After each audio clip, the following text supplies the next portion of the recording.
Okay, isang magandang umaga po sa lahat. At sa lahat ho ng mga nanonood online, good morning po. Ngayong araw ay magkakaroon ho tayo ng napaka-espesyal na pag-uusap. Dahil madalas ang topic po na ito ay tinuturo ko tuwing kasal. At in continuation po nung turo ni Chris last Sunday, ay aaralin po natin ito pong mga isinulat po ni Paul sa mga taga-Ephesus. At sa araw po na ito ay napakahalaga po na pag-usapan natin ang usapin tungkol sa pag-aasawa. Okay. Ilan ho dito may mga asawa? Taas nga ng kamay. Oh, very good. Bakit yung iba parang gusto nyong i-deny? Ilan sa atin ho dito yung gustong mag-asawa?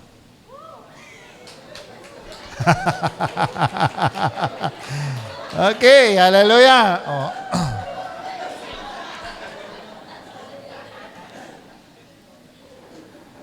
Okay, so maganda ho yung topic natin. So, kung meron ho kayong nais-sharean ng ganitong uri po ng topic, pwede na po yun yung i-share, yung atin pong Sunday service sa Facebook. You can forward to them. At yun po mga nanonood online, baka po pwede hong i-forward din po ninyo sa mga kapatid natin na nangangailangan ho ng topic po nito. Dahil bihira po natin pag-usapan ang usapin po na ito. And today, God had given us this very special opportunity para po tayo ay matuto, makarinig po tayo ng mga biblical principles about pag-aasawa. Anong role ng bawat isa sa atin as husband and wife na ngayon ay meron ng mga asawa. Doon po sa mga dalaga ay matututunan din po ninyo ano ang mga role ninyo bilang mga asawang babae. Okay? Pagdating ng panahon na kayo ho ay mag-aasawa. Sa mga lalaki ay ganun din sapagat napakahalaga po na maunawaan nating mabuti. Yun pong preparation na dapat nating gagawin kahit pa single pa lang kayo ngayon, kinakailangang merong paghahanda ang bawat babae at lalaki sa pagpasok sa napakaseryosong tungkulin sa buhay ang magiging husband and wife. So I want you to listen very carefully sa atin pong pag-uusapan ngayon. At ulit, I encourage everyone, you can share this topic sa mga kaibigan po ninyo, sa mga magulang ninyo, dahil napakahalaga po na mai-align natin ang atin pong mga sarili sa biblical principles of marriage kahit pa sa mga panahon na tayo po ay nandun na sa sitwasyon na may mga asawa na po tayo. Okay? Doon sa mga dalaga, sabihin nyo masyadong malayo pa yung panahon, pero mukhang nagpapakyut ka naman na. Okay. So, hindi ho puro cute lang ang pinag-uusapan ho dito. Kinakailangan ng paghahanda. Amen. So, sabihin mo nga sa katabi mo, mahalaga yung pag-uusapan natin ngayon. Can I hear amen? So, let's open our Bibles in the book of Ephesians chapter 5. And let's start reading from verse 21 hanggang po sa verse 33. Okay? Ephesians chapter 5, verses 21 hanggang po sa verse 33. Ano sabi po ng Bible? Can we read it aloud? Submitting to one another in the fear of God. Pwede ba natin magamit NIV? NIV, please. Okay, let's go. Submit to one another out of reverence for Christ. Verse 22. Wives, submit to your husband as to the Lord. For the husband is the head of the wife, as Christ is the head of the church, his body, of what he is the Savior. Now, as the church submits to Christ, so also wives should submit to their husband in everything. 25. Husbands, love your wives just as Christ loved the church and gave himself up for her, to make her holy, cleansing her by the washing with the water through the word, and to present her to himself as a radiant church without stain or wrinkle or any other blemish, but holy and blameless. In the same way, husbands ought to love their wives as their own bodies. He who loves his wife loves himself. After all, no one ever hated his own body, but he feeds and cares for it, just as Christ does the church. For we are members of his body. 31, can we read it aloud? For this reason, a man will leave his father and mother and be united to his wife, and the two will become one flesh. 32. This is a profound mystery, but I am talking about Christ and the church. Okay?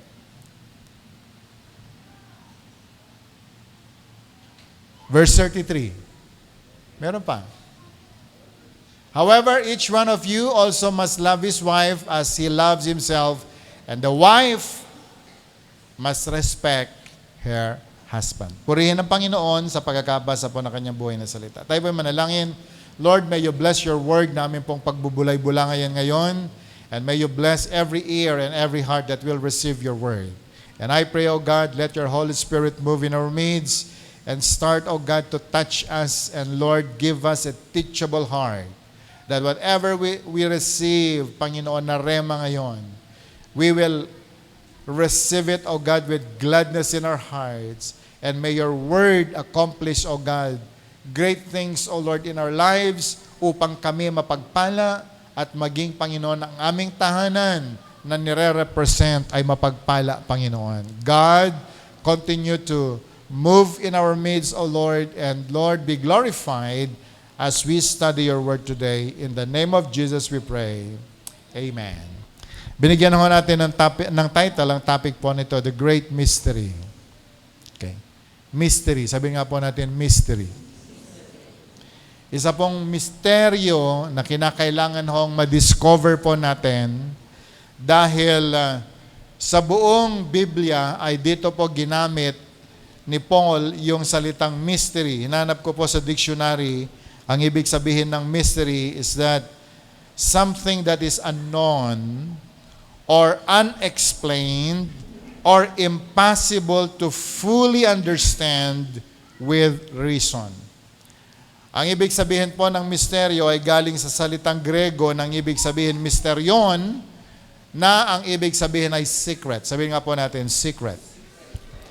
A secret na kinakailangan ho nating maunawaan. Sabi po ng Bible, it is unknown, but God made it known to us upang maunawaan natin ang kalooban ng Panginoon. Unexplained, pero with the help of the Holy Spirit ay kinakailangang maunawaan po natin upang may magamit po tayo sa sa paggawa ng ating pong tungkulin, especially as husband and wife. So, this text, my brothers and sisters, it is all about God's design for Christian marriage. It is all about God's design for Christian marriage. Sabi nga po natin, Christian marriage. And I want to tell you, my brothers and sisters, maraming uri ng marriage. Okay? Sapagkat sa mundo, marami pong ini-introduce ang sanlibutan na mga kaparaanan ng pag-aasawa, pero hindi po ito yung Christian design of marriage. Can I hear amen? Inuulit ko. Ang aaralin po natin ngayon is a Christian marriage. I'm not talking about the marriage na ginagawa ng mga unbelievers o ng mga marriage ng ginagawa ng mga rebelde sa salita ng Panginoon at sa Diyos. But we're talking purely about Christian marriage. Pag sinabi pong Christian marriage, isang pag-aasawa na ang Panginoon ang naghahari, ang Diyos ang siyang nag-design, at ang Diyos ang may karapatan sa pag-aasawa po na ito. So my brothers and sisters, ito po yung iikutan ng ating pag-uusap ngayong umaga. And this topic, it frames human relationship as a profound reflection doon po sa ultimate mystery na sinasabi po ni Pablo doon po sa verse 32 nung sinabi niyang, this is a profound mystery. Okay? Bakit po ito naging mystery? Dahil ang pag-aasawa ng mga Kristiyano, ito po ay nagre-represent nung sacrificial love na ginawa ng Panginoon sa church. Kaya wag ho tayo magtataka mamaya-maya, pag-aasawa ang pinag-uusapan po natin, pero ang ginagamit po ng example, ang Panginoong Jesus at ang church. Can I hear amen? So are we all excited? Okay. So brothers and sisters, again, I want to tell you, we are talking about Christian marriage at ang mystery na nais po nating i-discover ngayong umaga, it's all about the sacrificial love. Isang pag-ibig na meron pong pagsasakripisyo na yon ang kailangan kung gusto po natin na magkaroon ng matagumpay na relationship ang pag-aasawa o ang mag-asawa na tumanggap ng salita ng Panginoon. So point number 1 in this topic, we will talk about the foundation nito pong mystery na sinasabi po ng Bible. Let's read verse 21. Pwede po ba nating basahin sandali yung verse 21? Can we read it aloud? Submit to one another out of reverence for Christ. Kung kayo po ay may mga Bibles, dinivide ang chapter 5 ng mga subtopics. Pero dun po sa last subtopic ng chapter 5, ang unang verse na ginamit po ni Paul dyan ay ito pong verse 21. Submit to one another out of reverence for Christ. Hindi pa po na-highlight ang husband and wife. But Paul is talking to his church, katulad po nito. Isang salita na dineliver ni Paul sa mga taga Ephesus as a general information sa church at ganun din ho ginagawa natin ngayon. Okay? Hindi pa po pinag-uusapan ang asawa, pero ito po yung information na sinasabi ni Paul sa church. Ano po sinabi niya? Submit to one another out of reverence for Christ. It is a command na sinasabi po ni Pablo sa bawat mananampalataya na tayo daw po, kaya anuman, kung sino man po tayo, we need to submit to one another. Can I hear amen? At ano po ba yung submission po nito? Submitting to one another out of reverence for Christ. Dahil ginagalang mo ang Panginoon, ano po sabi niya? Magpasakop ka o magpasakop po tayo sa isa't isa. Sabi mo nga sa katabi mo, magpasakop tayo sa isa't isa. Okay? Bakit daw po kailangang magpasakop tayo sa isa't isa? Dahil ginagalang natin ang Panginoon. Now, I want you to look on this picture. Bakit kailangan kong magpasakop sa isa't isa o sa ating lahat? Sabi po ng Bible, dahil ito ay paggalang mo, pagrespeto mo sa Panginoon. Naunawa natin? Because God created us in His own image. Nilikha ang tao kawangis ng Panginoon. That every time na makita po natin ang kapwa-tao natin, it is a picture nung gumawa sa kanya. Tinan mo nga yung katabi mo. Okay? Yang katabi mo, ginawa ng Diyos na makapangyarihan sa lahat. At ginawa niya yan, nakamukha niya, kawangis niya. Naunawaan natin? Ngayon, ba't di mo siya galangin?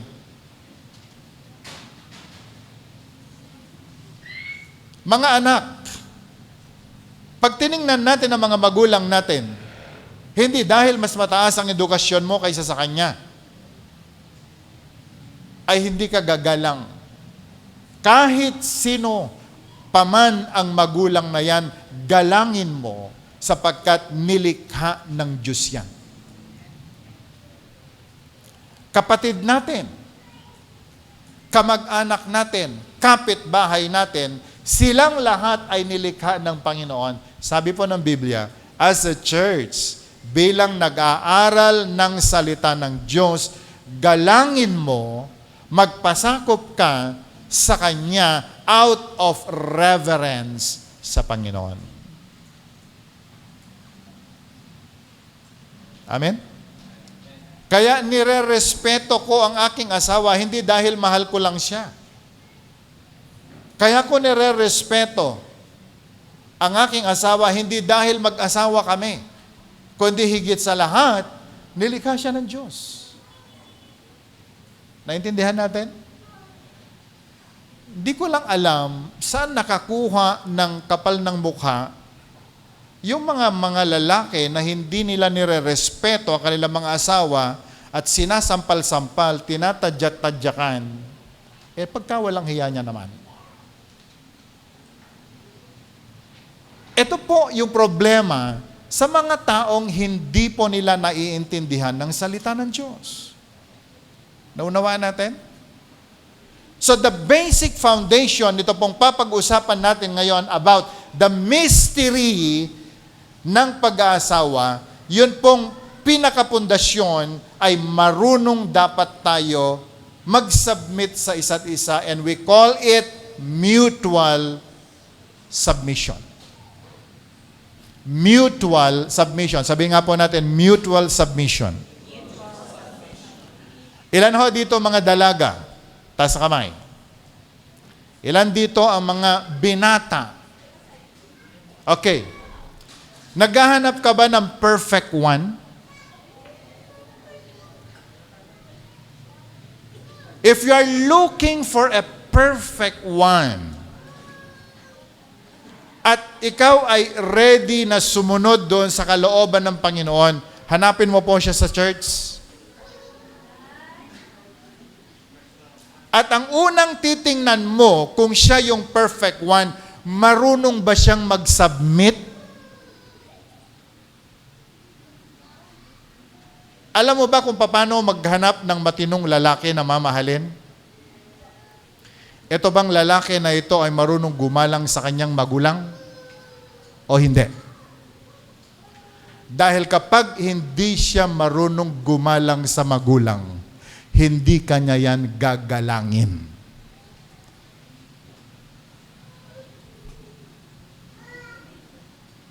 Pastor, pogi siya eh.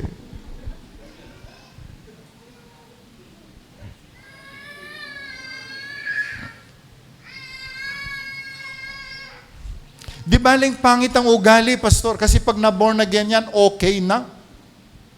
Pero alam mo, the spirit inside ay napakahalaga na yun ang gagawin mong pundasyon kung naghahanap ka ng perfect one. Can I hear amen?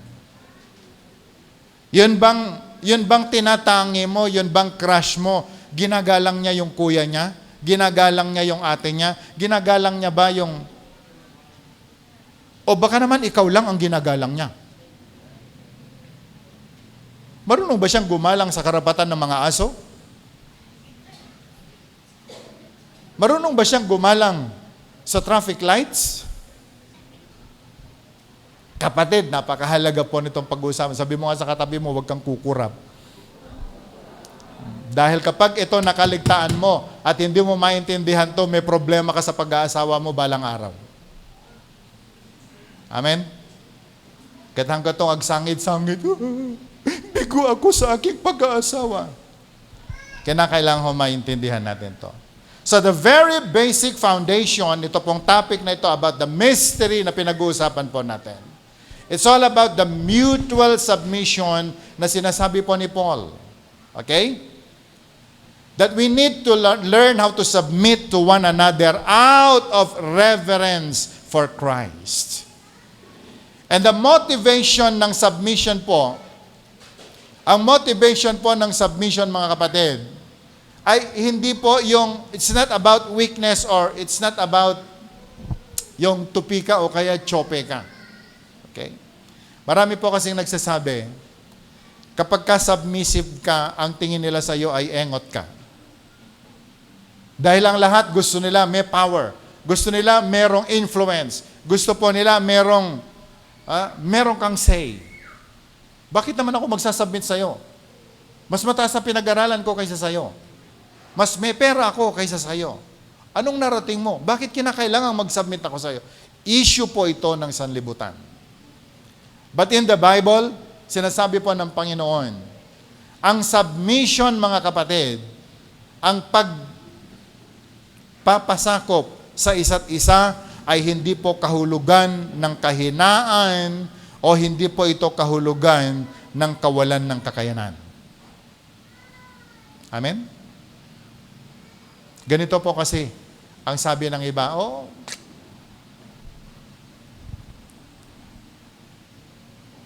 kasi kapag tayo po nagsasubmit sa mga asawa natin, ang intindi ng iba, Andres, disaya ka. Kapag ikaw ay nagsasubmit sa isang tao, ang feeling nila sa iyo ay, ang tingin nila sa iyo hindi humble eh. Ang tingin nila sa iyo ay utu-utu. O kaya mahinang nilalang. May kausap pa rin po ba ako? At wala pong gustong tumanggap niyan. Ang gusto natin, dapat tayo influential, dapat tayo yung nagpapasunod at meron pa pong verse sa Bible na ginagamit tayo, be the head and not the tail. Na kahit mali na yung konteksto, ginagamit mo dahil ayaw nating magpasakop. Can I hear amen? Kaya tinan nyo yun, uso po ngayon, ayaw magpasakop. Ayaw pakinggan yung asawa, ayaw pakinggan yung teacher, ayaw pakinggan yung, di ba? Meron ba gustong magpasakop ngayon? Ma'am, sabi nung teacher, may project tayo ganito. Sabi nung estudyante, ma'am, wag na yung project na yan, yung iba na lang. And you know, the authorities kinakailangan, ano ba yung salita ngayon? Bending the law.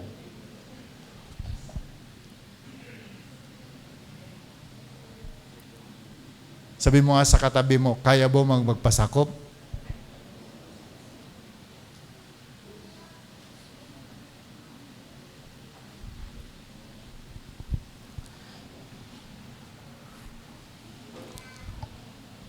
Submission is never about weakness. It is an act of worship and spiritual discipline. Ang pagpapasakop, mga kapatid, mga kaibigan, ay hindi po ito,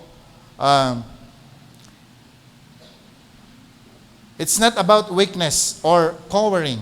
Hinanap ko po sa dictionary, ang ibig sabihin ng cowering is shrink back in fear, or terrified, or intimidated, o kaya sa salitang kanto ay tupi, sa ibang salita ay chope. Okay? Hindi ibig sabihin na nagpapasakop ka ay mahina ka. Alam niyo, sabi po ng Bible, submission is an act of worship and spiritual discipline directed toward the Lord. And so, si Paul, bago po siya nag-counsel sa mga husbands and wife, diniretso niya po ang church in Ephesus, submit to one another out of reverence for Christ. So, the scope nito pong sinasabi po ni Paul na ito, before addressing husband and wives individually, in-establish po muna ni Paul sa entire Christian community, yun pong regardless of gender or status,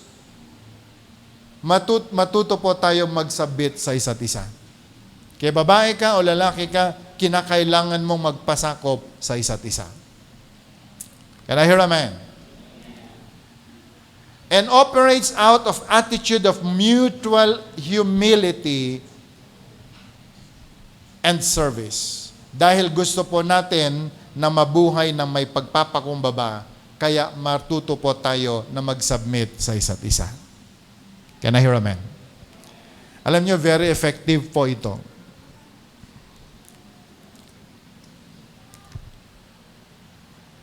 Nung ako po ay nag-pray ng partner sa buhay, siyempre, may mga multiple choice ka naman din, no? Ang daming mga dalaga, may mga matatangos silong, may mga mapuputi, may mga... So, ang dami mong listahan na pinagpe-pray. Alam mo, aminin natin, marami tayong gusto, marami tayong napupusuan. Minsan na nagpe-pray ka, si Aida o si Lorna or si Fe. Pero nung naintindihan ko po ang sinasabi ng Bible, kung paano ka mag-pray ng perfect one, sino sa mga pinagpe-pray mo yung marunong mag-submit? Meron akong crush noon. Ang ganda niya, ang cute. Pero ang hirap niyang sumunod. Hindi sa akin, doon sa pastor namin. Wala siyang ginawa, kundi kontrahin yung pastor namin. At hindi pa siya nakokontenta doon, nagpapamiting pa siya. Para lamang, at itago po natin sa salitang open forum. Very talented. Ang galing. Pero sabi ko sa loob-loob ko, kung ito na pangasawa ko, para akong kumuha ng maso, hindi martilyo, maso, na ipinukpok mo sa ulo mo. Palagay ko, kung meron kaming 12 anak, mimitingin niya lahat yon. At sasabihin, labanan natin yung daddy nyo. So kahit gustong-gusto ko siya, sabi ko, hindi pwede. Hindi ubra. Naintindihan natin? Paano siya mag-submit sa authority? Sa kanyang mga magulang. Paano siya mag-submit? Kaya alam nyo, kinalimutan ko. Sabi ko,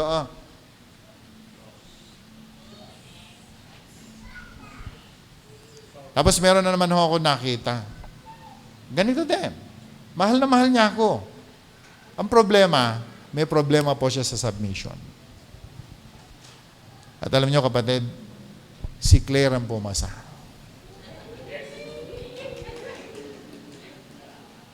Dahil kahit anong sabihin mo sa kanya, nakangiti lang.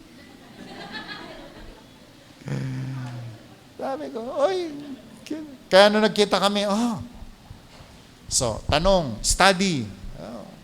May ginagawa din tayo. Paano siya naglilingkod sa church? Ano kanya trabaho? Ano kanya ministry? Sino yung kanyang head? Tatanungin mo din. Di ba? Tatanungin mo. Tapos yung mga kaibigan niya. At ang huling tinanong ko, yung daddy niya. Sabi niya sa akin, sa lahat ng mga anak ko, si Claire ang pinakamabait. Pangit lang. Di ko makalimutan yon. Totoo naman yon. Yan ang komento niya sa akin. Pero para sa akin, ikaw ang pinakamaganda. This is a perfect. Kaya ko po kinikwento to mga kapatid. I want to establish yun pong foundation, yung fundamental na nakaparaanan ng Panginoon kung paano po siya nagtuturo o saan tayo dadalhin para magkaroon ng matagumpay na pag-aasawa. Can I hear amen? It's all about the submission. Dahil kapag ang tao ay marunong mag-submit sa Diyos, sa kapwa niya. Ang tao po na ito ay meron pong humility. At ano ho sabi po ng Bible about humility? God resists the proud but give grace to the humble. Sabihin nga po natin, grace. Yung marunong pong magpakumbaba, sign po yan na marunong siya mag-submit. At kapag ang taong ito ay merong ganito, ibibigyan siya ng Panginoon ng grace. Kahit hindi matalino yan, pero dahil may grace, tatalino yan. Can I hear amen? Kahit hindi ho masyadong kagandahan, dahil sa grace ng Panginoon, gaganda po yan. By faith. Okay? So number 2, pumasok na po tayo doon sa calling of the wife. So sa verse 22, sinabi po ng Bible, wives, submit yourselves to your own husband as you do to the Lord. For the husband is the head of the wife, as Christ is the head of the church, his body, of which he is the Savior. Now, as the church submits to Christ, so also wives should submit to their husband in everything. Ito po ang sinasabi ng Bible. Ang pag-aasawa, mga kapatid, is a calling. Can I hear amen? Sabihin nga po natin, calling. Kahit gustong-gusto mo mag-asawa, kung hindi ka pa tinawag ng Panginoon na mag-asawa, wala kang magagawa. So sabihin mo nga sa katabi mo, calling pala yun.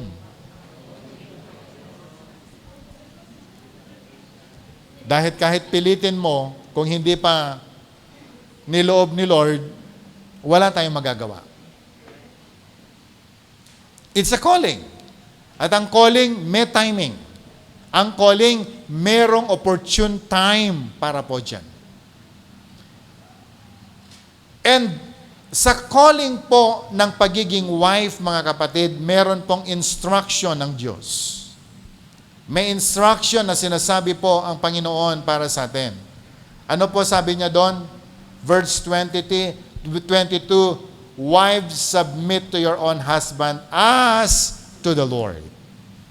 Mga babae, magpasakop kayo sa inyong mga asawa katulad ng pagpapasakop sa Panginoon.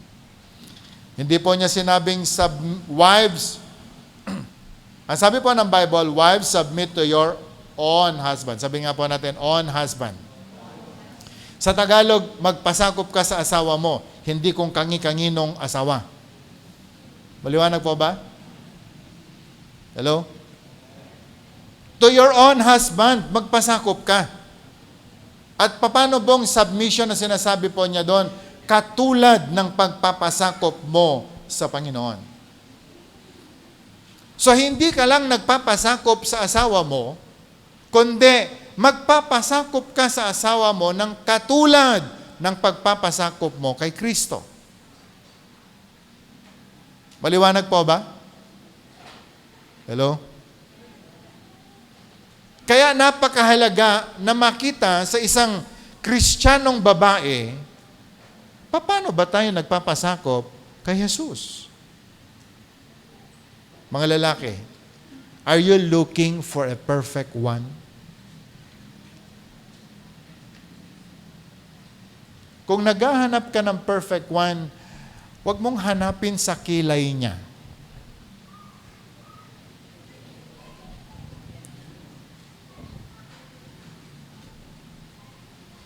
Hanapin mo ang perfect one, yung isang babae na marunong magpasakop kay Kristo.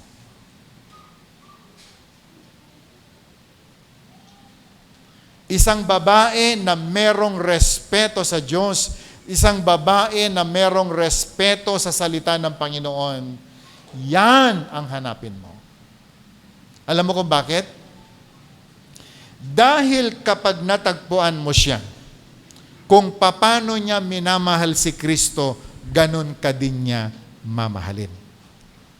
At alam mo, napakadali na lang para sa isang tao, para sa isang babae, na sundin ang bilin ng Panginoon kapag ang babae po na ito marunong siyang gumalang sa Panginoon.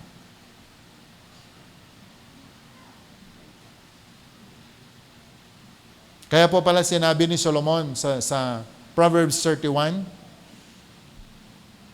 mahirap hanapin ang matinong babae sapagat ang katulad nila ay katulad ng mamahaling bato. Can I hear amen? Can I hear amen? Can I hear amen?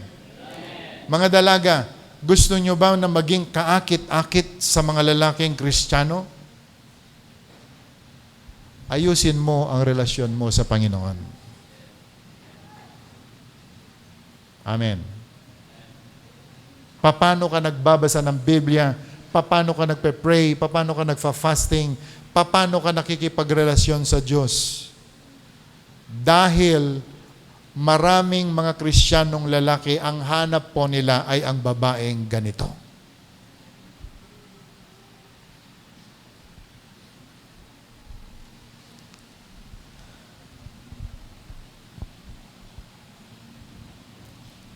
And so the instruction for the women, ang sabi po ng Bible, wives, submit to your own husband as to the Lord. Ano ho bang konteksto po nito? Ang submission po na sinasabi po ng Biblia is rooted in the wife's primary submission to Christ. Kung paano nagpapasakop ang babae sa Panginoon, alam mo, ganyan siya magpapasakop sa iyo. Kaya nga po sa church tayo po'y nagtuturo din how we develop the character of all people, okay? Especially the young generation, because we want to develop them kung paano po sila maging katanggap-tanggap, una sa Panginoon, pangalawa, pati po sa magiging partners nila sa buhay pagdating ng panahon. And you know, my brothers and sisters, the calling of the wife is to submit to their husband in everything. Sabihin nga po natin, submit to their husband. Alam niyo po ba ang ibig sabihin nito?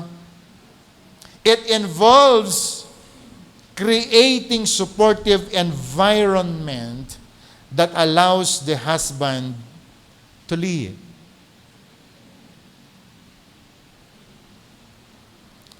Ang isang babae na meron pong takot sa Diyos at alam niyang magpasakop sa kanyang asawa, kinig ho tayong mabuti. Nagke-create siya ng environment. O kaya gumagawa siya ng kaparaanan kung paano ang kanyang asawang lalaki ay magawa niya yung role niya as husband. Hello? May kausap pa rin po ba ako? May mga asawa po kasing babae na ang hirap mag-perform ng mabuti ng kanilang asawa. Yung paggising pa lang ng umaga, lakay, aldawin, nakangat nga to tiinitin, awa pa yung aramid mo. Di ba po pwedeng sabihin natin, mukhang napagod ka. Bumangon ka na. Ang role ng babae as part ng work natin, responsibility to our husband, you encourage your husband to perform yung kanyang duty and responsibility as husband. Can I hear amen? May mga lalaki na medyo, alam mo yan, matagal mag-buffing, matagal mag-isip kung anong tama at mali. Pero may mga babae, tulungan nyo sila. As part of your submission, help your husband na makapag-perform ng mabuti. Hindi yung komentuhan mo, nagbayag ang panunutin. Hello? At minsan, kayo na yung gumagawa ng mga bagay na dapat sana niyang gawin. So minsan, hindi na po siya nakakapagplano ng mabuti. Do you get my point? And you know, this is the role of wives. tulungan. Bigyan ng respeto ang mga lalaki. Kahit pa medyo may kabagalan yan, isang araw, matututo din sila. Hindi po yung laging, alam mo yan, natutupi yung mga lalaki, hindi po sila makapag-perform ng mabuti sa kanilang role dahil, alam mo yan, yung mga babae po kasi minsan madalas mag-isip at mabilis magsalita. Tama po ba? Tayo pong mga lalaki, slow but sure tayo eh. Pero yung mga babae, ang bibilis po naman yan. Mabilis mag-isip, mabilis pa magsalita. Tama po ba? Pwede po bang mag-amen yung mga lalaki? Kung minsan, mas mabilis pa yung salita nila kaysa sa isip nila.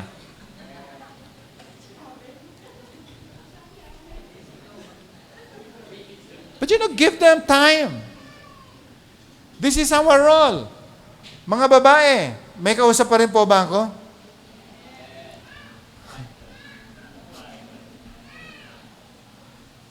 Support your husband.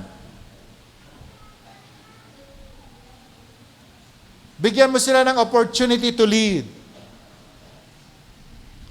Yan ho, dyan ako believe kay Claire eh. Lagi po niyang, sikat lalaki. Ikaw yung daddy. Ikaw yung husband.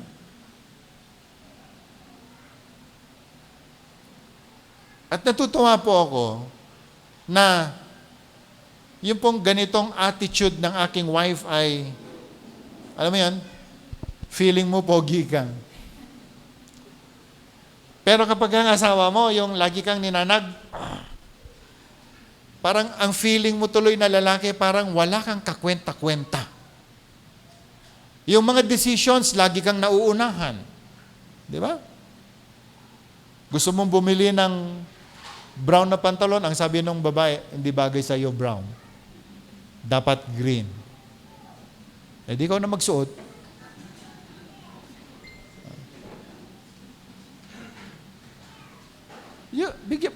Pwede bang bigyan ng laya yung mga lalaki na magdesisyon? Di ba? Hindi po ito pro-husband Tinuturuan lang ho natin yung mga kababaihan kung paano nila gawin ang kanilang tungkulin sa kanilang mga asawa. At ang pagsasabit po nito, hindi po ibig sabihin na mahina tayo. Hindi. Matapang ka, malakas ka, sapagat alam mo, yan yung tama. Ang respetohin mo, galangin mo, magpasakop ka sa asawa mo. Can I hear amen? Can I hear amen? Lalong-lalo sa mga bright girls, tinan niyo po mabuti. Yung mga sobrang bright na babae, ang hirap mag-asawa. Amen ba? Kaya minsan sabi ko sa kanila, pwede ba mag-adjust kayo ng konti ng talino? Kasi iiwasan kayo ng mga lalaki. Kasi pagliligawan ka, para silang makikwisby. Hindi rin. So kahit anong taas ng narating mo, pinag-aralan mo, alam mong i-position ang sarili mo. As wife, and wife in the future need to adjust. Can I hear amen? So always give room for the husband to perform. This is your role. Tulungan sila. You align yourself to God. Ano yung nais ng Panginoon tungkol sa iyo na asawang babae? At once na na-align mo ang sarili mo sa Panginoon, ano sinasabi ng Panginoon? Panginoon, wives, submit to your husband as to the Lord. So you align yourself. Pagkatapos, tulungan mo yung asawa mo. Naintindihan natin? Can I hear amen? Dahil ang mga babae, tinawag po tayong mga helpers. Sabihin nga po natin, helpers. Nung si Adan ay ginawa ng Panginoon at nakita ng Panginoon malungkot siya, ano sabi ng Bible?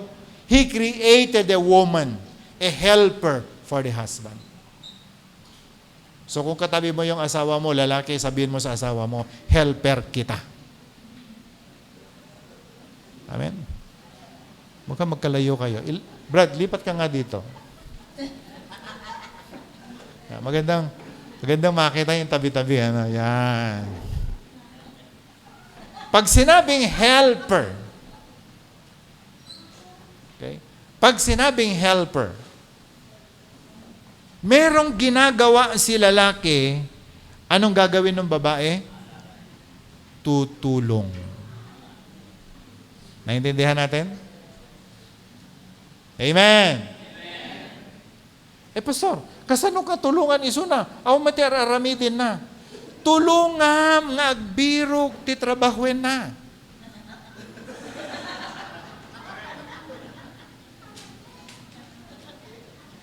Tama pa ba? Tulungan mo siya. Parang kwento po nito, no? Si Claire naglalaba, siya ay nagsasampay. Ngayon, ang muklatan, mamayang hapon, magluluto siya ng dinner. So, lahat po ng mga sampay, ilalagay niya dun sa bed namin. Isa lang ho ang ibig sabihin nun. Isa lang ang ibig sabihin nun. Magluluto pa ako, hindi ko magawa ang pagtutupi. Di ba? Nandun po ako, sa likod ko yung kama Nandito yung table ko. Alam mo yon, I need to suspend kung ano man ang aking ginagawa at kinakailangang tupuin yung pong kanyang mga nilagay na tupiin. Helping me para meron pa akong gagawin. Naunawa natin. Can I hear amen? Pastor, kasano ka tulungan nila kay ko? Awa matararamidin na. Tulungan nga, trabaho na. Tulungan mo. Amen.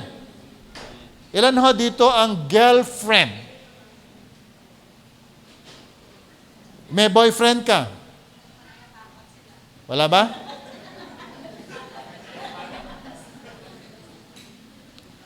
Alam mo, may mga girlfriend po kasi ganito. Dinedemand yung lalaki, sunduin mo ako pag uwi, ihatid mo ako pag pasok. Parang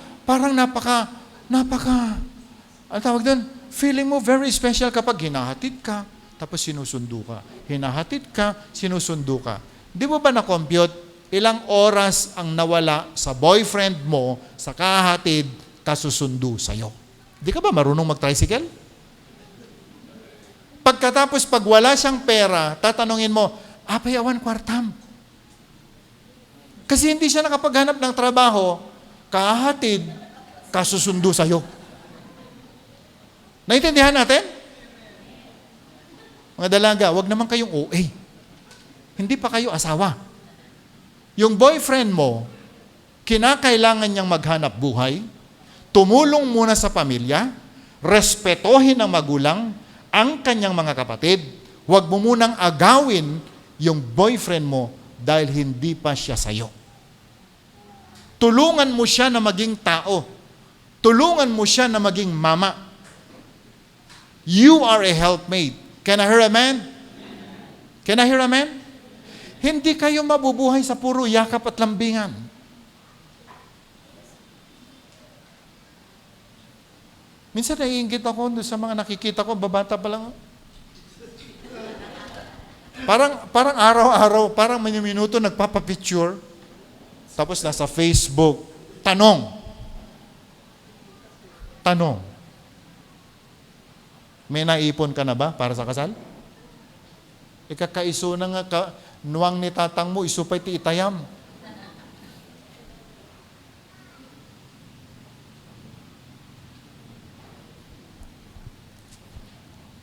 Mga binata, naririnig nyo ba pinag-uusapan natin? Amen?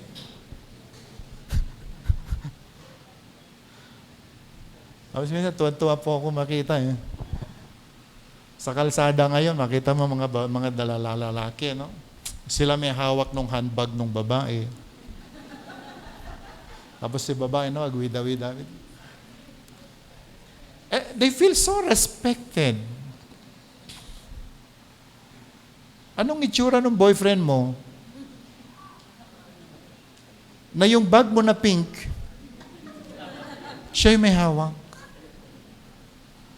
Hindi ako nagtataka, twisted ang isip ng maraming mga kabataan ngayon. Are you with me? Nag-boyfriend din kami ni Claire. Pero hindi ko laging sinusundo, hinahatid yan. Minsan ko lang siyang sinundo. Bisikleta pa gamit namin. Hindi na naulit. Ang hirap mag-bike na may angkas. Kailangan magtrabaho siya. Kailangan magtrabaho ako. Kailangan paghandaan namin. Yung kasal namin. Dahil hindi kami humingi ng kota sa kahit na sino nung kami po nagpakasal. Dahil ang magpapakasal, kaming mag-asawa. Hindi ho kasali mga magulang. Kung meron man silang binigay, voluntaryo nila yon. And I cannot demand. Can I hear amen? Can I hear amen? Sa mga magulang na nandito ngayon, ulitin po ninyo ito sa mga anak nyo. Ang responsibility po natin sa mga anak natin, pag-aralin sila. Ang pag-aasawa nila, that's not our responsibility. Are you with me? Hanyo itong ilako jenwang nu, gapulang ti agkasar nga anak.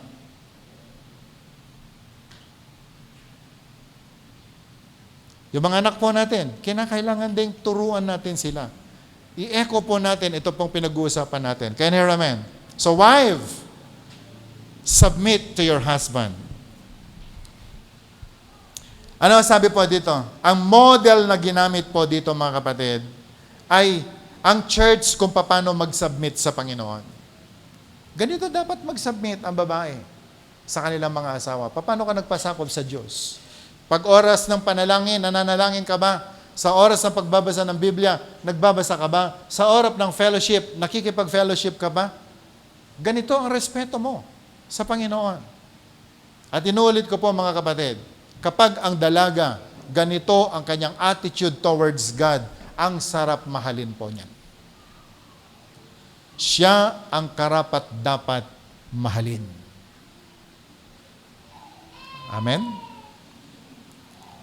So the church willingly submits to the benevolent leadership of Jesus and modeling what is dynamic.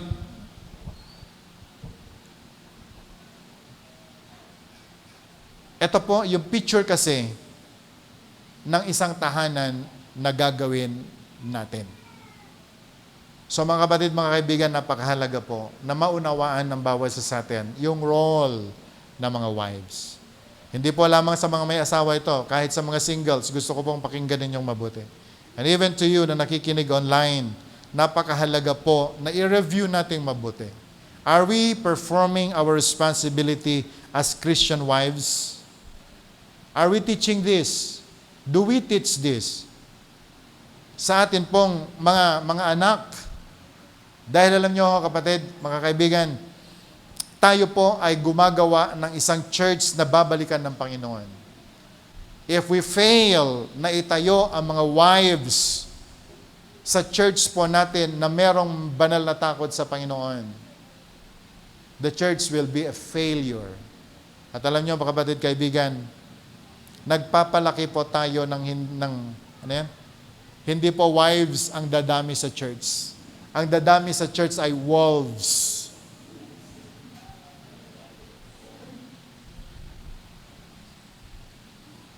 Okay? Can I hear amen? Ngayon, punta naman po tayo sa mga lalaki.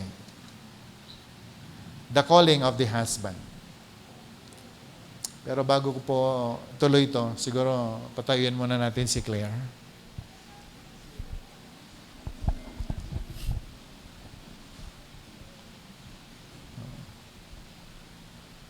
Yung kanyang kopya.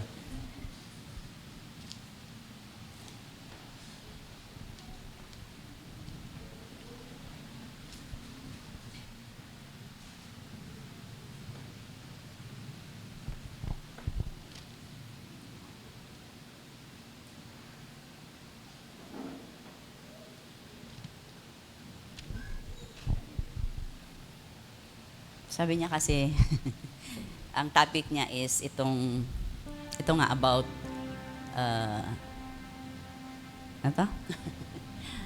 About marriage. Okay? So, and then sabi niya, mag-share ka nga about husband.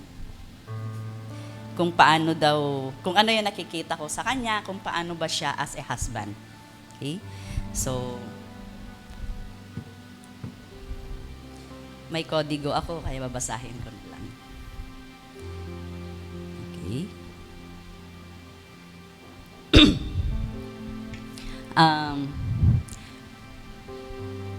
Okay, so this year, mag 29 years na kaming kasal.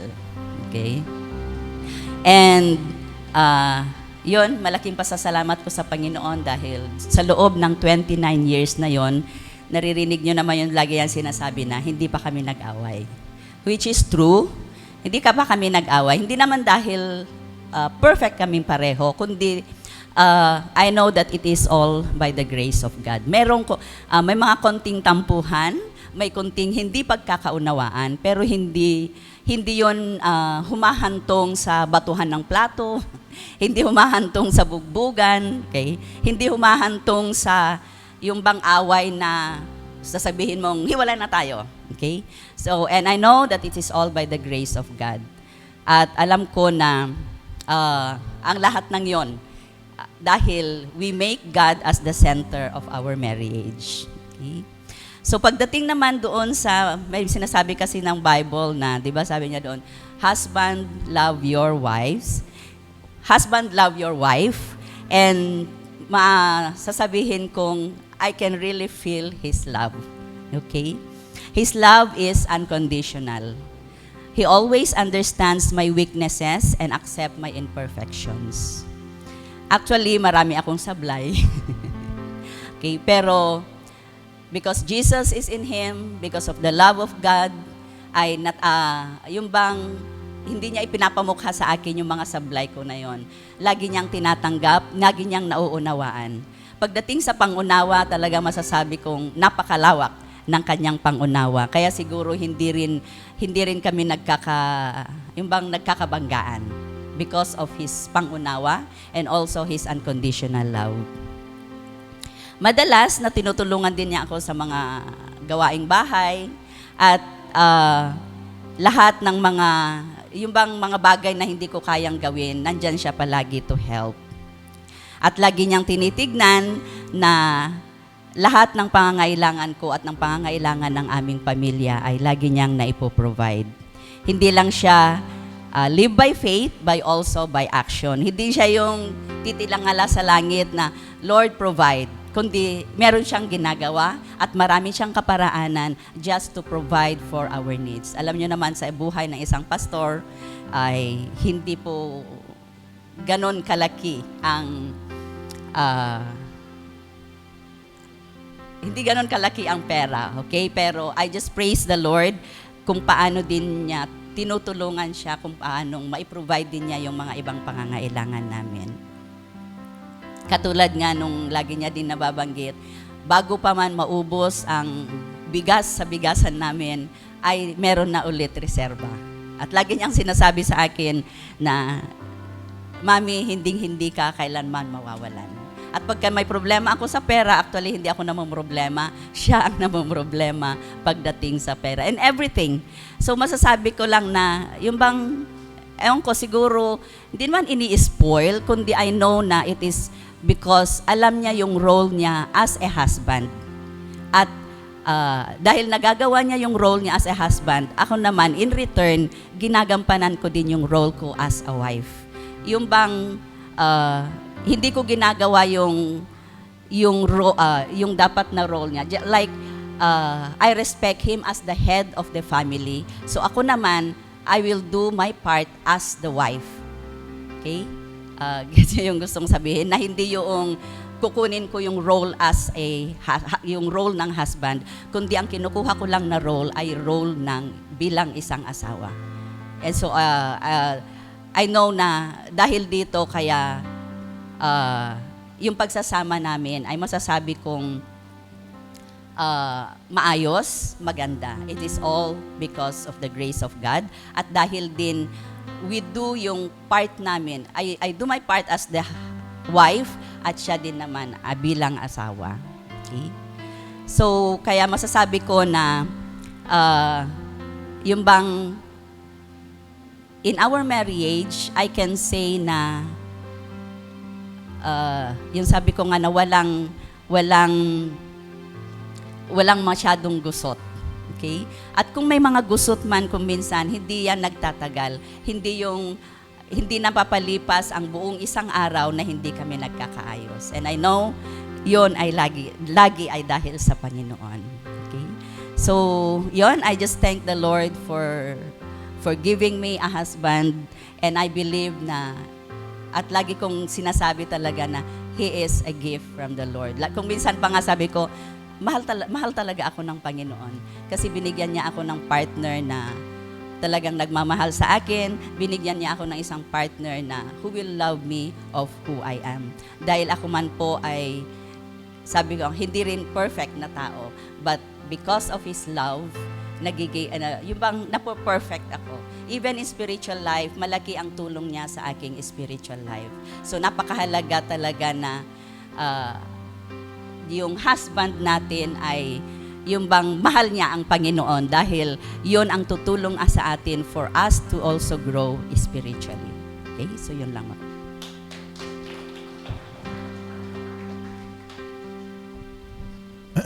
Pangit naman ako kasi na ako magsabi nun. Okay, thank you, Mami. Now, let's talk about the calling of the husband. Verse 25. Sa verse 25, ang sabi po ng Bible, husband, love your wives just as Christ loved the church and gave Himself up for her. Verse 26, sabi po doon, to make her holy, cleansing her by the washing with water through the word. 27, and to present her to Himself as a radiant church without stain or wrinkle or any other blemish, but holy and blameless. 28, in the same way, husbands ought to love their wives as their own bodies. He who loves his wife loves himself. 29, after all, no one ever hated his own body, but he feeds and cares for it, just as Christ does the church. 30, for we are members of His body. Purihin ang Panginoon. So the calling of the husband, ito po ay instruction ng Panginoon. Ano ho yung instruction? Mga lalaki, mga asawang lalaki, mahalin ninyo ang inyong mga asawa katulad ng pagmamahal ng Panginoong Hesus sa simbahan. Ano yung pagmamahal ng Panginoon sa church? He gave Himself for her. Okay? Sabi po ng verse 25, ibigay mo ang buhay mo para sa asawa mo. Okay? Mga asawang babae, pwede bang sabihin mo sa asawa mo, ibigay mo daw ang buhay mo para sa akin?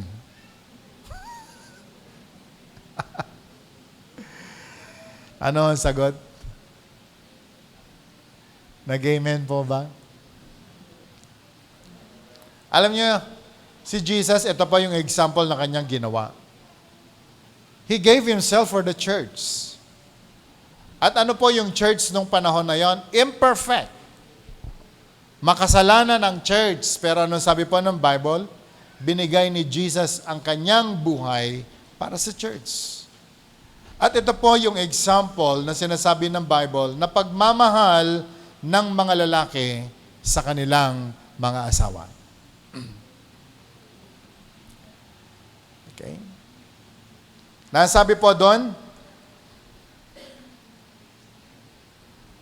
verse 26, to make her holy, cleansing her by the washing with water through the word, and to present her to Himself as radiant church without stain or wrinkle or any other blemish, but holy and blameless.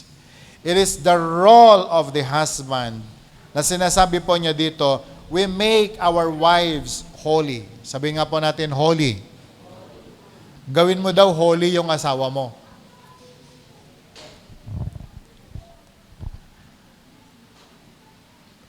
Ngayon, aralin po nating mabuti.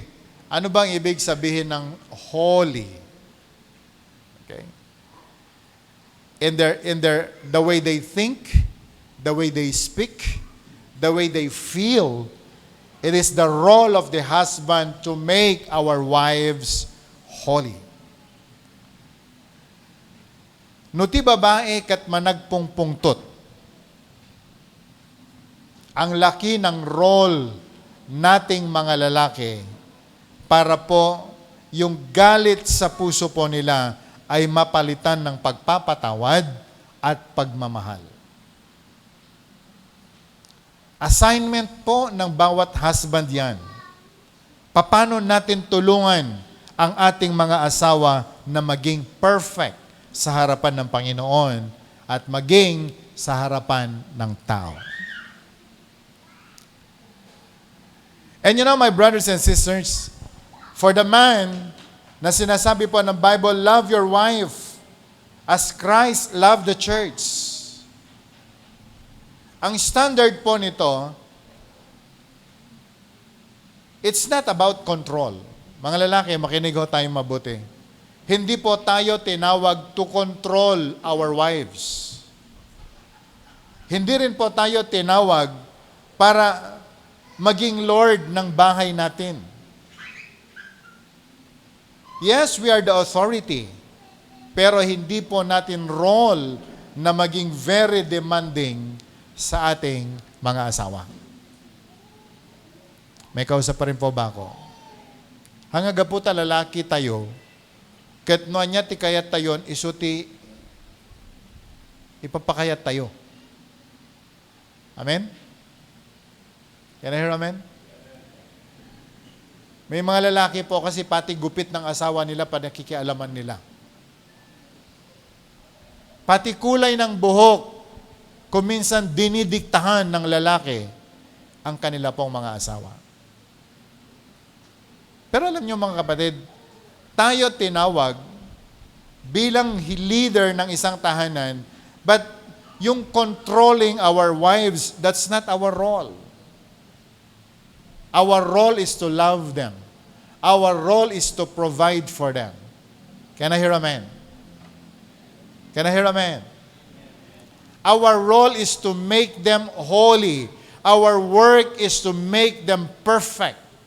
At alam nyo, yun yung dapat tinatrabaho po natin. Our role as husbands, gawin po nating radiant church yung ating wife. So tinutulungan mo siya dapat. Paano siya maging perfect? Paano siya maging maayos? Amen? Alam niyo si Claire, bagong po kami lumabas ng bahay, kahit saan kami pupunta, palengke man o hindi, hindi po pwedeng hindi haharap sa salamin yan at maglalapis.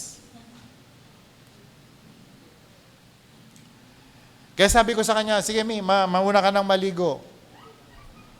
Sigurado maglalapis ka eh. Kung iiral ang aking pagkalalaki, mauna na ako sa sasakyan at busina ako ng busina dahil meron akong oras na hinahabol. Lalo na kung may mga meetings ako, kung may importante akong pupuntahan, I want to demand na dalian mo. Pero hindi. Pero dahil nagmamahal ka, alam mo dapat kung paano ka nagbibigay ng space. Can I hear amen? Baka mamaya madaliin ko yan, yung isang kilay may lapis, yung isa wala. Sinong katawa-tawa? Ako yun. You help them. Husbands, are we listening? Tulungan natin ang mga asawa natin, paano sila maging maganda. Give them time na magpa-beauty. Kitain tayo man kiidi, baka jay lapis da awanin. Baka hindi na po nila mahawakan yung lapis. Provide for a lapis for them. Are you with me? Church, mga lalaki, pwede mo ba makinig? Ay, mga binata, makinig kayo mabuti. Hindi kayo puro I love you. trabahuin ninyong mabuti, paano kayo maging good provider sa mga asawa ninyo. Kung ang budget ng pamilya ay ganito kalaki, isipin mo na ang asawa mong babae, kalooban ng Panginoon na siya maging maganda kasi siya yung picture natin. Kinakailangang magtrabaho ka ng another mile. Alam mo kung bakit? Magsha-shampoo yan. Sa Balipay, DJ, conditioner na. Okay. Bukod sa sabon, meron pa sila bang ibang ginagamit para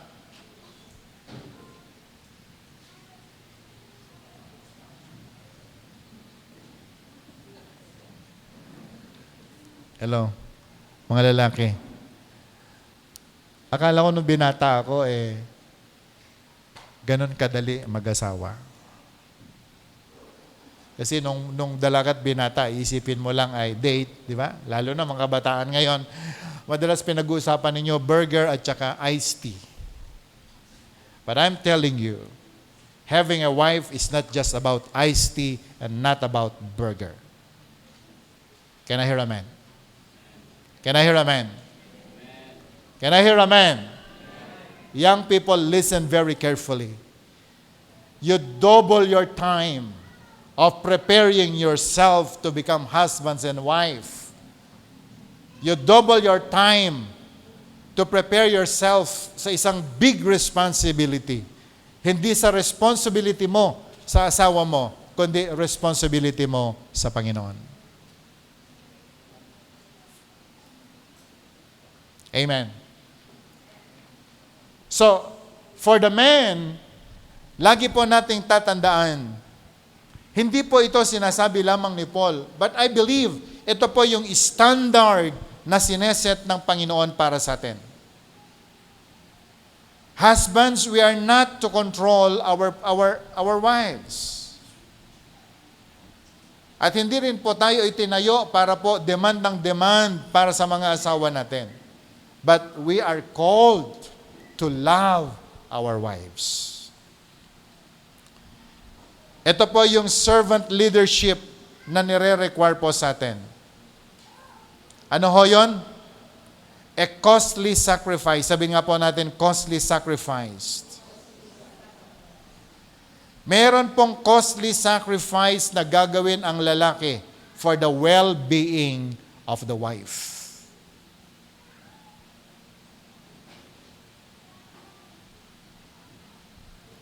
Nakwento po ni Claire. Of course, in the church, meron po akong tinatanggap na allowance. But I still need to work. Meron pa rin ako dapat gagawin. Dahil alam ko ang responsibilidad ng pagiging asawa. At alam nyo, kapatid, dahil mahal ko yung asawa ko, sabi ko sa kanya, hindi ko lang yata kayang tiisin na yung pagwala na tayong gasol ay, alam mo, yung pupunta siya sa gilid-gilid ng kalsada para mamulot ng panggatong at tag-ulan. Naranasan ko po kasi ito eh. Kaya alam nyo, ang ginawa ko, mula nung kaming mag-asawa, meron po kaming 2 gasol. Bago maubos yung laman ng isa, kinakailangang merong laman na yung isa. And I'm very strong of telling you this, brothers and sisters. Because if you really love your wife, huwag mo siyang hahayaang mahirapan. Can I hear amen?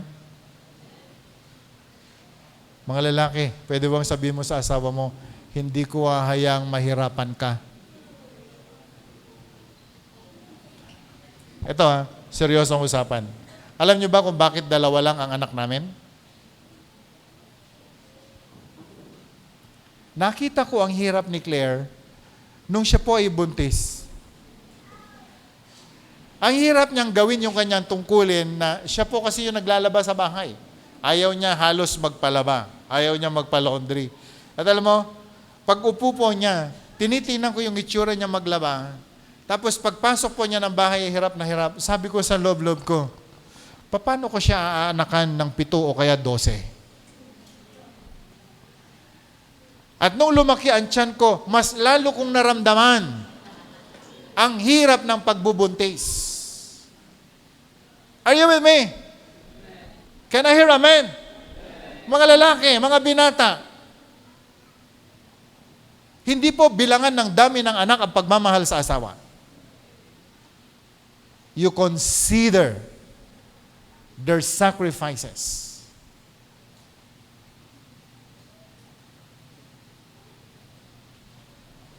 Mabuti tayo mga lalaki, di ba? Pag natulog tayo, tulog na lang tayo. Pero yung nanay, pag umuunga yung anak, matrabaho sa kanya na ilabas yung kanyang dede.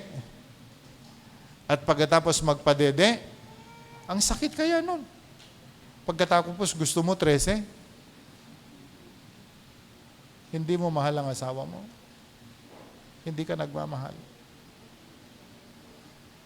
Ang tawag ko dyan, nang aalipin ka. Kailan maging masaya ang asawa? Amen? Lalo na yung kantsaw po ng mga biyanan ngayon, mangisabit ka na marunggay, so nanatanag, pwede yan eh.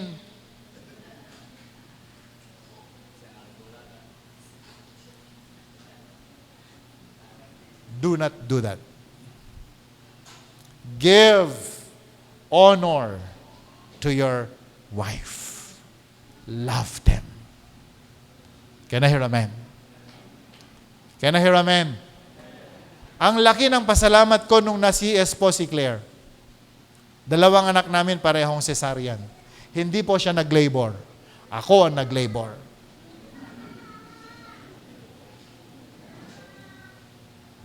Nung tinutulak ko po siya sa kanyang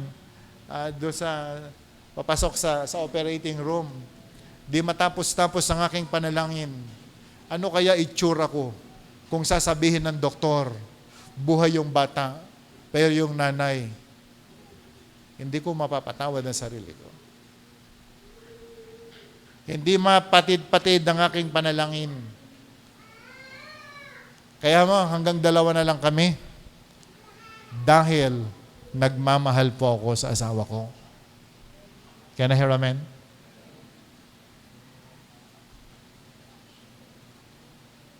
Kaya mga babae, pag may boyfriend ka, tanungin mo yung boyfriend mo, ilang anak ang gusto mo? Pag sinabi niya sa'yo, gagawa tayo ng basketball team, i-break mo na yan. Dahil hindi asawa ang hanap niya, mukhang coach siya. Huwag kang papayag na losyangin ka ng kung sino-sinong tao. Mag-iwan ka ng respeto mo para sa sarili mo. Can I hear amen? Now, brothers and sisters, husband, love your wife. Sabihin mo nga, husband, sa asawa mo, mahal na mahal kita. Parang wala akong narinig. We are called to love our wife as we love ourselves. My brothers and sisters, we are called to love our wife as we love ourselves, nourishing, cherishing, and protecting her.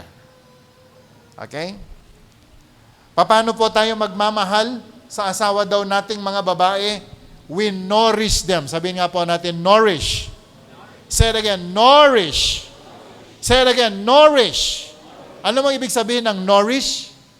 Pakainin mo siya. Sa spiritual, give her time to worship God. Alam mo si Claire? Ang kanyang favorite place para sa quiet time, kusina namin. Kasi wala kaming extra room sa bahay, kaya sa kusina siya nagka-quiet time. Doon siya nagbabasa ng Bible, doon siya nagpe-pray every morning, kaya kahit gusto mong magkape, hindi ka pwedeng magkape. Sarado ang kusina. Kasi di kusina mi at dapadlak na. Everybody knows that. Kaya kapag nandun siya, hayaan mo. Nino-nourish niya sarili niya. So husband, help your wife to nourish themselves. Can I hear amen? Hello, may kausap pa rin ba ako? Kapag nakikita mo, nagpe-pray ang asawa mo, huwag kang kulding ng kulding.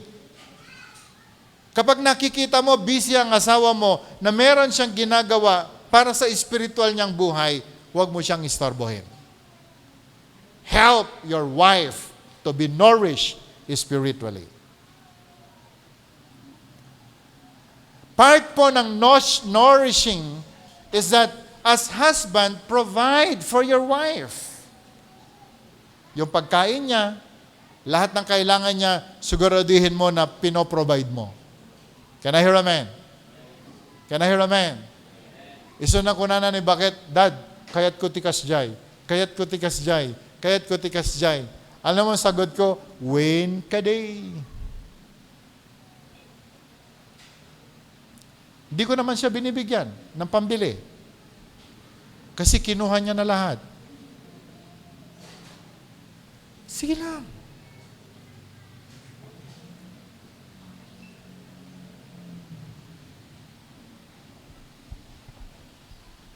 Nourish.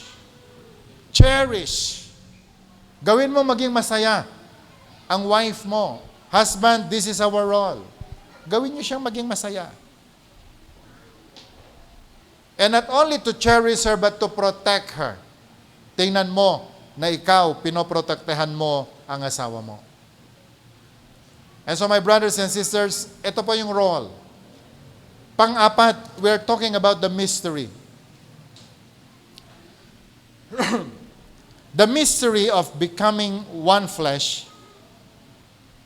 Sa verse 31 to 33, makikita po natin ang sinasabi ng Bible. Verse 31, please.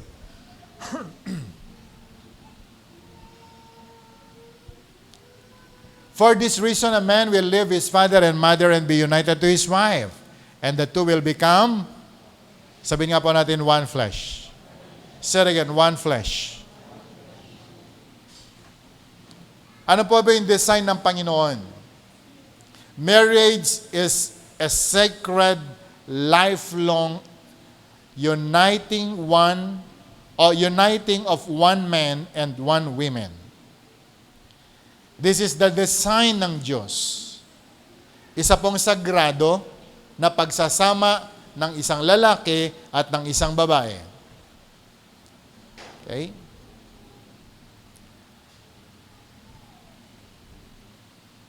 At ito pong pag-aasawa po na ito, mga kapatid, it is an earthly metaphor for a heavenly reality. Metaphor ng isang katotohanan tungkol sa mga bagay na mangyayari sa kalangitan. Ano po ba yon? The spiritual union between Christ and the church. Kung paano ang church ay nakikiisa kay Kristo, yan ho ang example na makikita natin as husband and wife. We, the husband, represent Jesus, and the wife representing the church, kung paano nagkakaisa ang asawang babae at ang lalaki, yan ang picture ng church. Yan ang picture ng Panginoon sa church. Can I hear amen? So husband, paano mo i-adjust ang sarili mo sa asawa mong babae? And that is your role kung paano mo ina-adjust ang sarili mo sa pakikipagtagpo mo sa Panginoon. Everybody is excited for the rapture. Everyone is excited sa second coming. Pero alam nyo, ang kahandaan po natin sa pakikipagtagpo sa Panginoon sa rapture ay nakadependa din kung paano natin inaayos ang pag-aasawa natin. Can I hear amen? Don't expect for the rapture of the church kung hindi po ganun kaayos ang pakikipag-ugnayan natin sa mga asawa natin. Kaya nga po, role natin ngayon, ang mag-practice tayo. Paano tayo makipagrelasyon kay Kristo sa langit kung dito sa lupa hindi ka marunong makipagrelasyon sa asawa mo. Naunawaan na po natin? Hello? May kausap rin po ba ako? Paano tayo mag-expect ng rapture sa church? Pasok tayo sa langit, makikipag-fellowship sa Panginoon. Pero dito sa lupa, hindi natin naaayos sa relationship natin.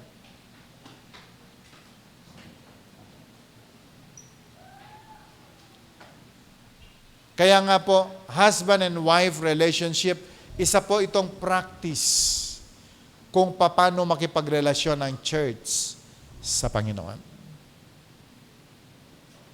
At kapag ito po na-perfect natin, I'm telling you, we are ready for the rapture. So my brothers and sisters, ito po yung mystery. Ang hirap pong arugin.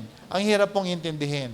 Sa totoo lang, marami pong mga mag-asawa po ngayon, ang hirap nilang i-align ang kanila pong relationship doon po sa perfect will ng Panginoon sa isang biblical and Christian marriage na nire-require po ng Bible. Marami pong mga nagsasama at babae, lalaki ngayon dahil lamang for the sake of the children. But the question now, as church, my beloved brothers and sisters, nagagawa po ba natin yung ine-expect ng Panginoon na klase ng relationship, married relationship, samantalang He already provided yun pong instruction, yung example, yung napakaliwanag na nais ng Panginoon na klase ng pag-aasawa. So I encourage everyone, it's not too late.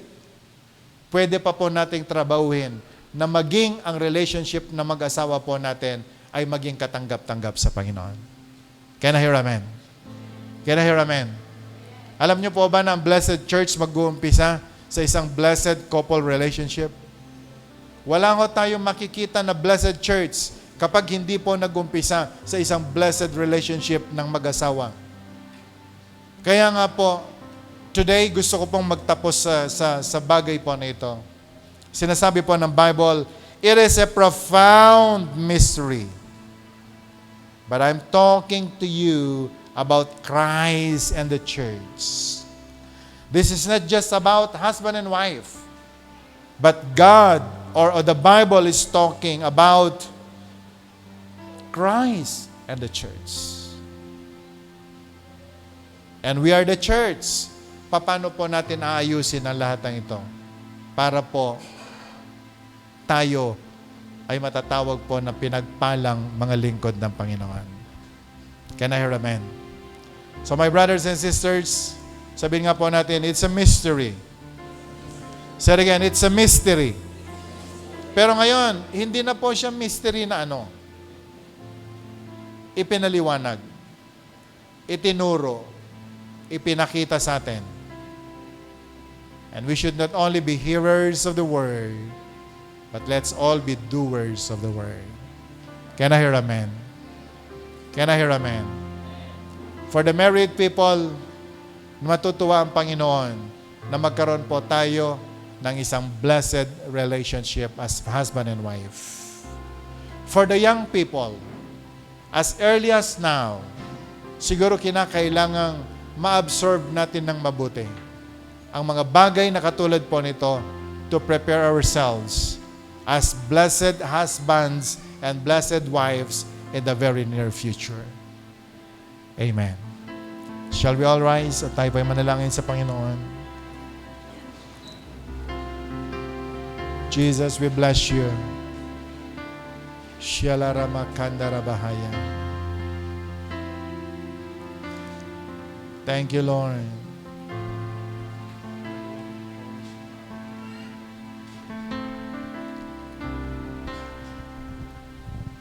Lord, we pray, move in our midst. Touch us. We are people, we are church. Wala ho kaming magagawa, Panginoon, kung wala ka. Give us your grace so that, Lord, kami, especially the husbands and the wives, ay magawa namin, Panginoon, ang aming role sa'yo. And even our role to our spouses. In the name of Jesus. Can we just sing the chorus of this song?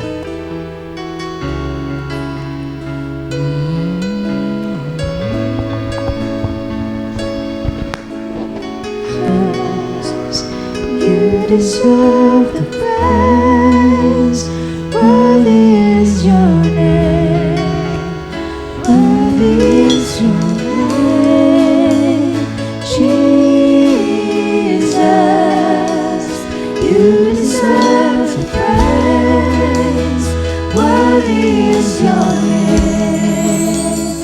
Worthy is your name, Jesus. You deserve the praise. Worthy is your name. Worthy is your name, Jesus. You deserve the praise. Worthy is your name.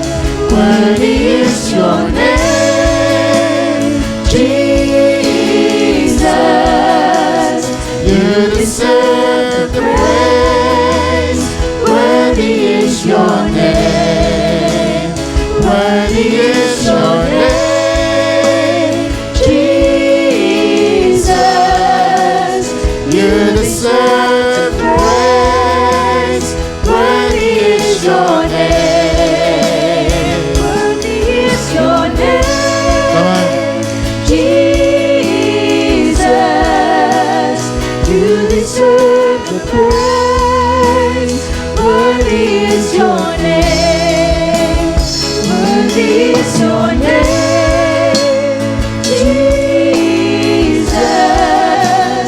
You deserve the praise. Worthy is your Now, church, before we sing this song, listen carefully. The Bible says, if we decide to go and worship the Lord, na meron po tayong dispute sa kahit na kanino, iwanan daw po natin yung ating offering sa altar at bumalik po tayo at makipagkasundo sa mga taong hindi natin nakasundo. Husband and wife, before we stand before the Lord today and give Him the worship, kung sa palagay mo, hindi mo nagampanan ang role mo sa spouse mo, sa asawa mo, today I want you ask God for forgiveness and just say sorry to your spouse. Pagkatapos nating nalaman yung role po natin, today, it is very important na matapos po nating narinig ang mga salita po na ito. Let's align ourselves to the Lord. And let's start making a decision. Gawin ho natin yung ating role sa atin pong mga asawa. Today, just say sorry kung meron tayong nagawang pagkakamali sa kanila. Kung hindi po natin nagawa yung role, the divine role na ibinigay ng Panginoon sa atin, just say sorry. And make a decision that starting today, you will align yourself to God and start doing what is right. And the Lord will surely bless you. Not only you, but the Lord will surely bless maging ang buong tahanan na nire-represent po natin. Husband and wife, again, I'm telling you, God is so concerned sa isang babae, sa isang lalaki na kanyang pinagsama, itinali sa ngalan ng pag-aasawa. And now, it is our role that even in our worship, madala po natin ang worship natin sa Diyos ng malaya dahil tayo po ay kinahahabagan ng Panginoon. Shall we just lift our hands to God? Worthy is your name, Jesus. You deserve the praise. Worthy is your name. Worthy is your name, Jesus. You deserve the praise. Worthy is your name. Worthy is your name, Jesus. You deserve the praise. Worthy is your name. Come on, sing it again. Worthy is your name, Jesus. You deserve the praise. Worthy is your name. Worthy is your name, Jesus. You deserve the praise. Come and sing in the Spirit now. La la la la la la la la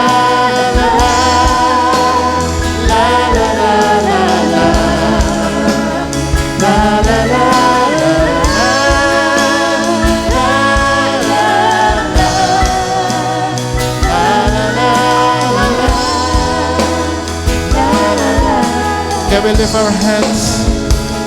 Oh God, we call upon your name.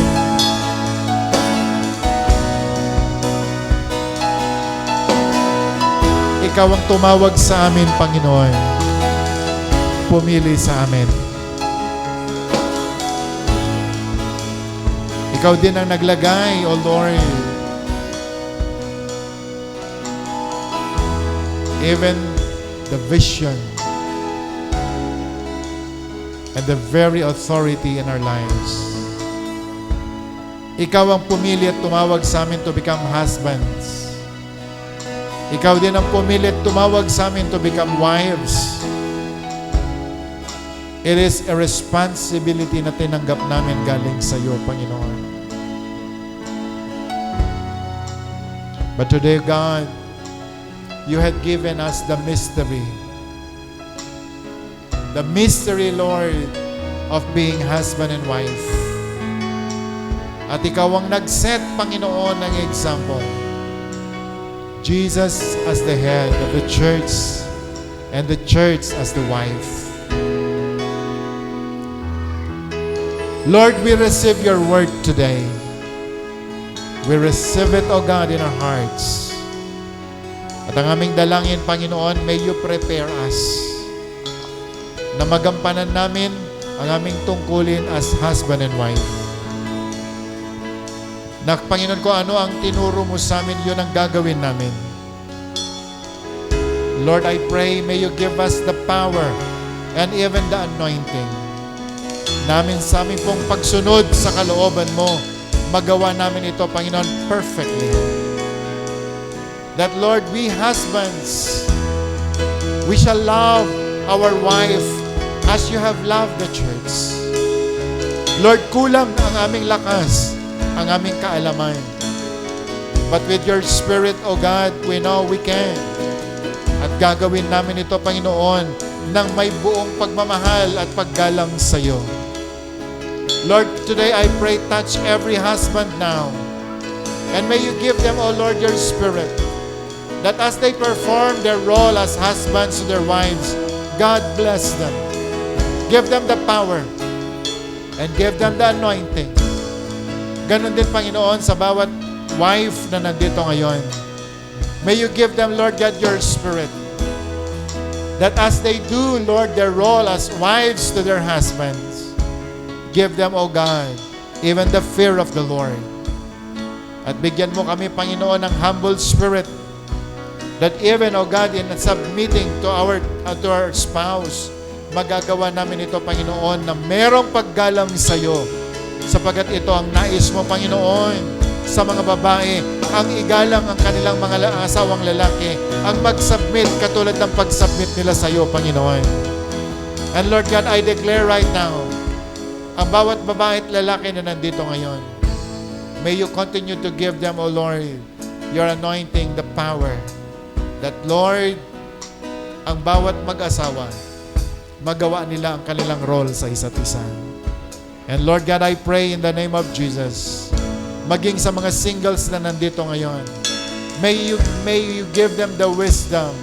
May you give them, Lord God, hallelujah, your very spirit. That, Lord, as they prepare themselves, oh God, sa responsibility in the very near future, they will consider your word. They will consider, oh God, your revelation. They will consider, Lord, your very perfect will. At Panginoon, alam ko, habang kami ay gumagawa ng iyong kalooban, you will surely provide for the needs of your people. In the name of Jesus. Lord, I speak blessing for your people now. Bago po kami lalabas, Panginoon, sa room po na ito, I pray, open the floodgates of heaven for them and begin to pour out every blessing they need. Lord God, give them healing to them that needs healing. Lord, give provision to them that in need of provision. Lord God, I pray for promotion for those who are in need of promotion. At Panginoon, ang aking dalangin, Lord, balutan mo kami ng iyong kapangyarihan, ng iyong Santong Espiritu, na maging sa aming pong pag-uwi, may your divine protection be upon us, O God. And Lord, I declare today that the very word that we receive, seal it, O God, with your Holy Spirit.